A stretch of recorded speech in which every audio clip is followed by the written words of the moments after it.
ngibona ukuthi ngenze le nkondlo. Siyilanda phansi kumadayari. Konke kunesikhathi sakho.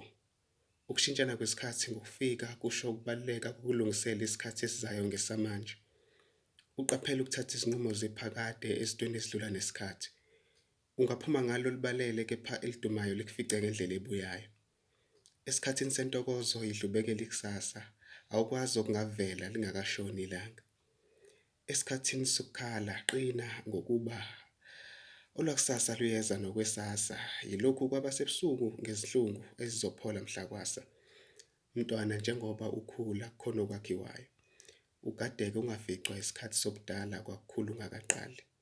Ongubuziwe wena abasizalayo bayizindlezwayo thina masibe ngezivukayo. Kwabanye kusweleka izimpendulo zemkhuleko esiyaphendulwayo, isikhathi esihle sinokufika abanye sebesukile ezindaweni zabo. Ungalengisa abanye. Uma kusemnyama kuwe linda kukhanye, izinto azinakwenzeka umngani. Konke kunesikhathi sakho.